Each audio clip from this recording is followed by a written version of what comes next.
घंटा का उपदेश हुआ करता है। आज इस पर्युषण पर्व के अवसर पर मैं पूरे जैन समाज को ढेर सारी बधाइयां देना चाहूंगा। 10 दिन के लिए क्यों, सिर्फ और सिर्फ मात्र 10 दिन के लिए क्यों नहीं, पर्युषण पर्व जीवन के लिए होता है। 10 दिन तो मात्र हमको समझते को सीखते, पूरा समाज इकट्ठा एकजुट एक साथ हो जाता है। जब क्षुल्लक अवस्था में विदेश यात्रा पर था तो बैंकॉक में गया, वहां पर मैंने देखा कि वाह रे, उन्होंने अपने ग्रंथों को ऐसे बड़े पत्थरों पर, संगमरमर के पत्थरों पर उकेर दिया और ऐसा बड़ा भारी उन्होंने एक मंदिर जैसा बनाया था। कोई मूर्ति नहीं थी, मात्र ग्रंथ पत्थरों पर विभिन्न चौकोण और षटकोण कैसी बड़ी बड़ी शिलाएं थी, बड़े पत्थर थे वहां पर खुदे हुए थे। जैन समाज को इस बारे में कुछ सोचना चाहिए, ग्रंथों का प्रिजर्वेशन होना चाहिए, ग्रंथों का संरक्षण होना चाहिए। आने वाली सदियों में भी ये पवित्र ग्रंथ या अध्यात्म की परंपरा धड़कती रहनी चाहिए। आज भी पुराने जमाने के जो पंडित विद्वान थे, उन पुराने जमाने के पंडित विद्वानों ने जो हमारे प्राचीन ग्रंथों की प्रस्तावनाएं लिखी थी, उन प्राचीन ग्रंथों की भूमिकाएं लिखी थी, उन भूमिकाओं को पढ़िए, उन प्रस्तावनाओं को पढ़िए। उन पंडित विद्वानों ने कितना भयंकर घूमे फिरे, हिंदू खाक छानी, दुनिया भर के शिलालेख, दुनिया के विभिन्न ग्रंथों के उल्लेख, विभिन्न विषयों के, विभिन्न ग्रंथों के, विभिन्न सदियों में लिखे गए ग्रंथों को उन्होंने बहुत गहराई से पढ़ा, बांचा और फिर निकाल करके लाए कि इस पवित्र पूज्य पादाचार्य है, कुंद स्वामी, अन्य देवाचार्य, विभिन्न महान आचार्य ये कब पैदा हुए थे, ये कहां पर पैदा हुए थे, ग्रंथ कहां पर, कौन से राजा का शासन वहां पर चला करता था क्या। तो ये रिसर्च जो होते हैं, जो रिसर्च स्कॉलर होते हैं, जो गवेषणा कर रहे होते हैं, जो शोध करने वाले होते हैं, जो अनुसंधान करने वाले विद्वान होते हैं, जो जैन धर्म के विभिन्न ग्रंथों पर पीएचडी और डीलिट की डिग्री जो प्राप्त करते हैं, दुनिया के सामने बताते हैं कि जैन धर्म कितना वैभवशाली है, कितना वैज्ञानिक है और कितना ज्यादा इसके अंदर तथ्य और तत्व समाये हुए हैं। ऐसे रिसर्च प्रोफेसर्स जो लोग हुआ करते हैं, रिसर्च स्कॉलर हुआ करते हैं, उनको भी कहीं न कहीं प्रोत्साहन मिल दिया जाए, इसके लिए कोई ठोस ढांचा तैयार होना चाहिए। अभी ढेर सारी संस्थाएं ऐसी हैं, ढेर सारे उद्योगपति पूंजीपति ऐसे हैं जैसे विद्वानों को पनाह दिया करते हैं, ऐसे विद्वानों को आश्रय दिया करते हैं, अच्छी बात है। लेकिन पूरे हिंदुस्तान के लेवल पर, पूरे हिंदुस्तान के इससे, पूरे भारत के स्तर पर कहीं कोई ऐसी संस्था नहीं है जिस संस्था के माध्यम से इतना ऊंचा एजुकेशन स्तर को उठाया जाए, शिक्षा का स्तर इतना ऊंचा ले जाया जाए, इतना ऊंचा ले जाए कि कोई व्यक्ति डॉक्टर ना बने, इंजीनियर ना बने, डॉक्टर ना बने, इंजीनियर ना बने, सीए ना बने, सीएस ना बने, कोई दुकान नहीं खोले, कोई सा धंधा नहीं करे, एक पैसा भी नहीं कमाए, लेकिन अगर उसके पास में किसी जैन विद्यालय की, जैन गुरुकुल की शास्त्री की डिग्री है, समाज सिर माथे पर रखेगी, पंडित जी आप विद्वान हैं, आप आइए हमारे पर रहिए, आपकी भोजन की, पानी की, रहने की, बीबी की, बच्चों की सारी व्यवस्थाएं हम करेंगे। जैसे सरकार के अंदर हुआ करता है, जो वैज्ञानिक बनते हैं, जो वैज्ञानिक रिसर्च करते हैं, अनुसंधान करते हैं, नए नए प्रयोगों, नए नए आविष्कार करते, तो वैज्ञानिकों के लिए जिस प्रकार से सरकार लाखों रुपए की सैलरी देती है, उन्हें गाड़ी दिया जाता, उन्हें बंगला दिया जाता, उन्हें नौकर दिए जाते हैं, उतना अधिक तो नहीं, लेकिन फिर भी जैन समाज के जो बड़े बड़े नेता लोग, जो राष्ट्रीय स्तर की समितियां और संस्थाएं और सभाएं हैं, उन लोग को बैठ करके साझेदारी करके जीतों की तरह कोई ऑर्गेनाइजेशन खड़ा करना चाहिए जो उभरते विद्वानों को आर्थिक सहयोग दे सके। जो विद्वान उभर चुके हैं उन्हें आगे की पढ़ाई के लिए, पीएचडी के लिए, डीलिट किए, विभिन्न प्रकार के अनुसंधानों के लिए उन्हें कहीं कोई प्लेटफॉर्म उपलब्ध कराया जा सके। आज उत्तम त्याग का दिन है। दान 4 प्रकार का है, औसत दान, अभय दान, ज्ञान दान और आहार दान। जहां जैसा मौका होता है वहां पंडित जी विद्वान या कोई अमुक महाराज जी, माता जी जो इस अवसर पर मौजूद होते हैं, वो अपने हिसाब से बताते हैं। कभी ज्ञान दान को बहुत बड़ा दान कह दिया जाता है, तो कभी औषध दान को बहुत बड़ा दान बता दिया जाता है, कभी आहार दान को, कभी अभय दान को बड़ा भारी दान बता दी। मैं तो ऐसी महिलाओं को देखा है, मैंने ऐसी महिलाओं को देखा है जो महिलाएं 2 किलो दूध एक्स्ट्रा लेकर के आती हैं, 3 किलो दूध एक्स्ट्रा अपने सामने आंखों से शुद्ध दूध निकलवा के लाती है, बड़ी मेहनत से जतन से उसका दही बनाते से बिलोया जाता है। हर रोज इतना इतना इतना घी वो महिला इकट्ठा करती है। वो जहां 2-3-4 किलो घी हो जाता है तो अमुक त्यागी अमुक तपस्वी के पास पहुंच जाते हैं। वहां जो भी शावक शाविकाएं होते हैं, जो चौके लगा रहे होते हैं, जो आहार दान की प्रक्रिया में रोज रोज भागीदारी निभा रहे होते हैं, उन्हें वो घी सौंप दिया जाता है, उन्हें वो घी थमा दिया जाता है कि आप पकड़िए ये घी लीजिए।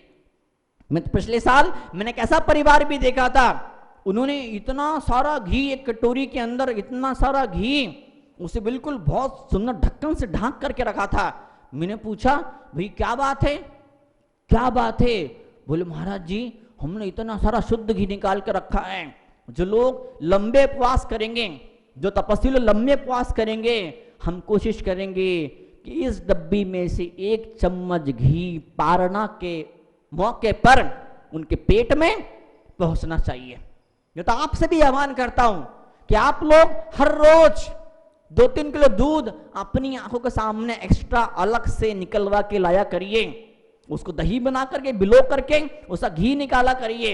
और जहां कुछ एक अच्छी खासी मात्रा में घी इकट्ठा हो जाए तो जिन मुनिराज को, जिन आचार्य को तपस्वी और त्यागी मानते वहां पहुंच जाइएगा। वो जहां भी चौमासा कर रहे हो, वो जहां भी 2-4 दिन को आप 10-20 दिन का प्रवास कर रहे हो, वहां किसी धर्मात्मा श्रावक के हाथ में आपको अमुक वस्तु आप सौंप दिया करो। बड़ा भारी सौभाग्य होगा आपके जीवन का।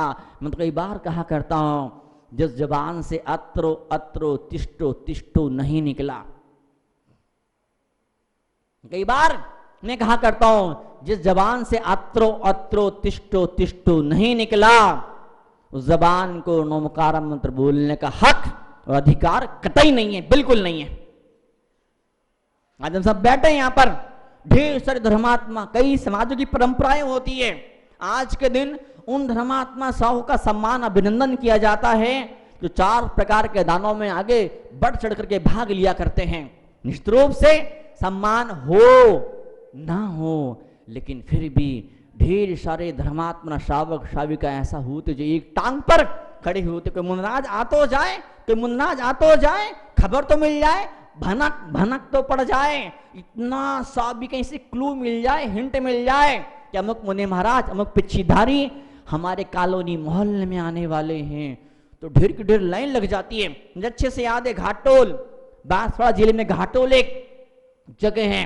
अच्छा गुरुदेव सुनील सागर जी महाराज पहुंचने, नरवाली थी, घाटोल था, जो भी कोई 3-4-5 गांव ऐसे हैं। दादा गुरु आचार्य भगवान सन्मुद्राचार्य जी माता पर सम्राट ने वहां पर चौमासे की, अपनी तपस्या और त्याग की गंगा को बहाया। उन गांवों के अंदर आचार्य पहुंच गए। शायद 516 से विहार किया आचार्य भगवान ने, और 2 घंटे कुछ कोई सूचना नहीं, कहीं कोई घोषणा नहीं, माता आचार्य ने विहार किया। 1 घंटा 1.5 घंटा तकरीबन जाने में लगा, 1 घंटा तकरीबन प्रवचन में लगा। और जब आचार्य यहाँ पर उठे, पूरे गांव के हर घर से आवाज आ रही थी, हे स्वामी नमोस्तु नमोस्तु नमोस्तु नमोस्तु। कभी ऐसा क्षण आपके जीवन में भी आना चाहिए। मुझे मतलब नहीं है, मुझे मतलब नहीं है कि लिस्ट में किसका, एक व्यवस्था है समाज की, जरूरी भी है कि अमुक अमुक दिन, अमुक अमुक तारीख पर अमुक अमुक लोग आगे बढ़ेंगे, शुद्ध भोजन बनाएंगे, पड़गाने खड़े होंगे। अच्छी बात है, सुंदर योजनाएं होनी चाहिए, लेकिन कभी ऐसा भी होना चाहिए कोई तो धर्मात्मा श्रावक ऐसा खड़ा हो जाए, ऐसा श्रावक आगे आए कि लिस्ट में नाम हो ना हो, कोई लिस्ट में मेरा नाम लिखे ना लिखे, लेकिन मैं खड़ा होऊंगा, लेकिन मैं खड़ा होऊंगा। आज भी हिंदुस्तान में, इसी मध्य प्रदेश के अंदर ढेर सारे लोग ऐसे हैं जो पर्युषण पर्व के 10 दिनों में हर रोज लोटा लेकर के खड़े हो जाते हैं, हे स्वामी नमो सुन 2-3-4 बार बोलते हैं। अगर कोई मुनि महाराज उस कॉलोनी मोहल्ले में होते हैं, उस शहर में होते हैं, और अगर सौभाग्य मिलता है तो उनके हाथ में शुद्ध भोजन रख देते हैं। नहीं तो 10 दिन तो हर रोज कई शावक मुनिराज को पड़गाया करते हैं। आपके हाथ से कुछ ऐसा होना चाहिए, औषध दान भी आपके माध्यम से होना चाहिए।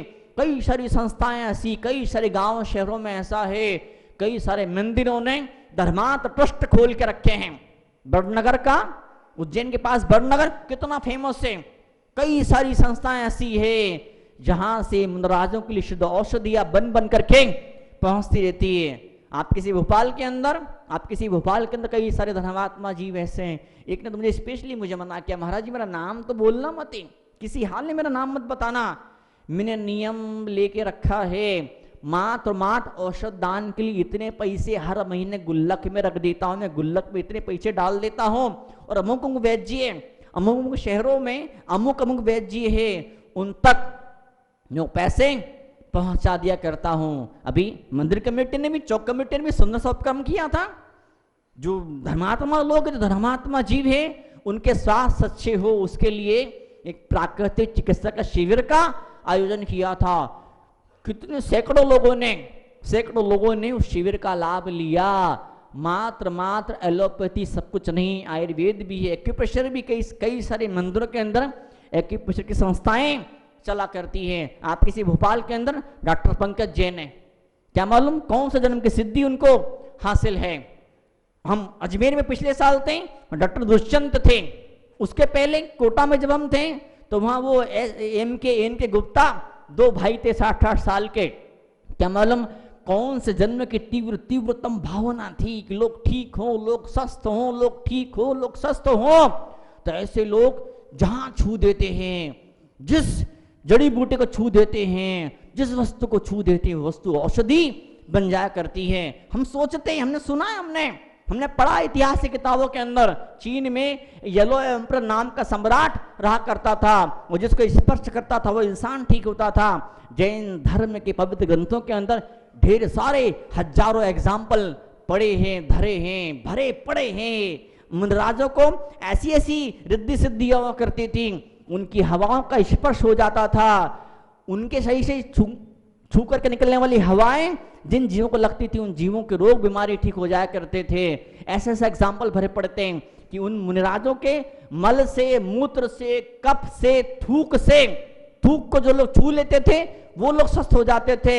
ऐसी महान रद्दियां प्राचीन काल के अंदर हमारे तपस्वी मुनिराजों को हुआ करती थी। ये रद्दियां उन्हीं को हो पाती थी, जन्म जन्म तक सोचते थे कुछ ऐसा मिल जाए, कुछ ऐसा हो जाए, लोग ठीक हो जाए, लोग ठीक हो जाए, लोग ठीक हो जाए, लोग स्वस्थ हो जाए, स्वस्थ हो जाए, स्वस्थ हो जाए। मैंने बरसों तक भावना भाई थी, कुछ चीजें मुझे मिली ऐसी। मैं डिप्रेशन के सेमिनार लेता हूँ, एंजाइटी मिटाने के सेमिनार में लिया करता हूँ, और कृपा है आचार्य गुरुदेव विराजे, उनकी कृपा है, 3 लोग के नाथ की कई सारी बार बरसों पुराने डिप्रेशन के लोग बड़े सहज रूप से ठीक हो जाया करते हैं। डॉक्टर वाल, डॉक्टर वाल, VOLL वाल, उन्होंने कितना गजब का पॉइंट बताया। अंगूठे के अंदर, अंगूठे के ऊपर जो जॉइंट होता है, जो जोड़ होता है, इस जोड़ पर अंगूठे का जो जोड़ होता है, जॉइंट होता है, यहां पर थोड़ा सा हल्का सा अगर बिंदु लाल रंग का लगा दिया जाता है, थोड़ा सा बिंदु अगर लाल रंग का लगा दिया जाता है तो खतरनाक से खतरनाक डिप्रेशन भी ठीक हो जाता। इस तरह से मुझे डिप्रेशन नहीं, मैं तो आपको बताने के लिए लगाया, मैं तुरंत से मिटा भी दे रहा हूं। मैं से आप जो पूजा करते हैं, आपकी पूजा में विभिन्न प्रकार के जो पूजन सामग्री होती, विभिन्न कलर की पूजन सामग्री होती है।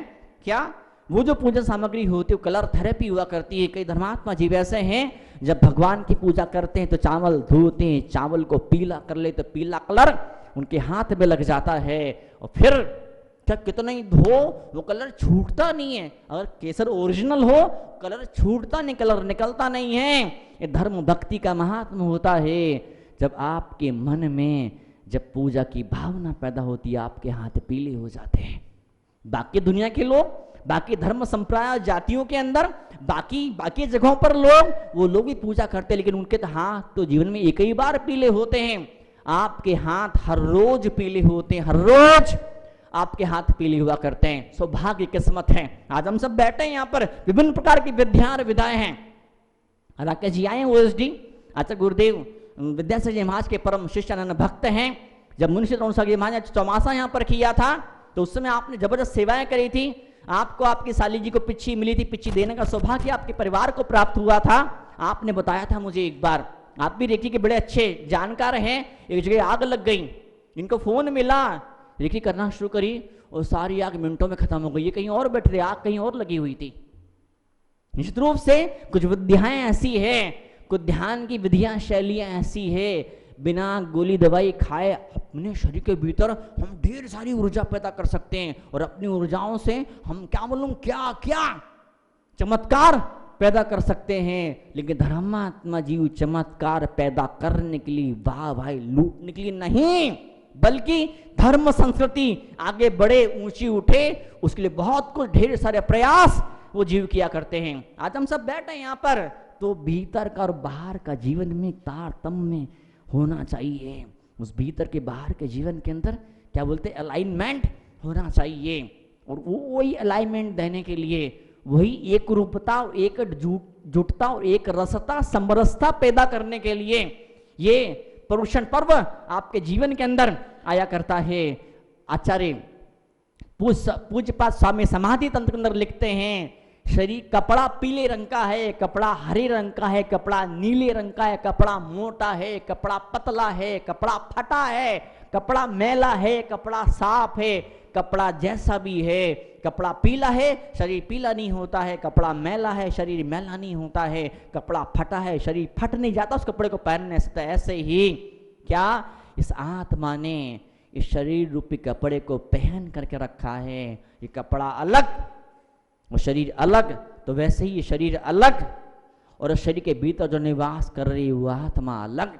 जब इतना भेद विज्ञान होता है, जब इतनी पैनी इतनी तीखी नजर जिस जीव की हो जाती है, वही जीव इन पर्युषण पर्व के इन 10 धर्मों की साधना आराधना और उपासना करना शुरू कर देता है। अब बस अब गाड़ी उतार पर है, बस अब गाड़ी उतार पर है, उतार पर है, उतार पर 2 दिन तो और बचे। बताओ अब वो तिथि टूट गई, वो तिथि टूट गई तो फिर हमने 1 दिन पहले मनाना शुरू कर दिया।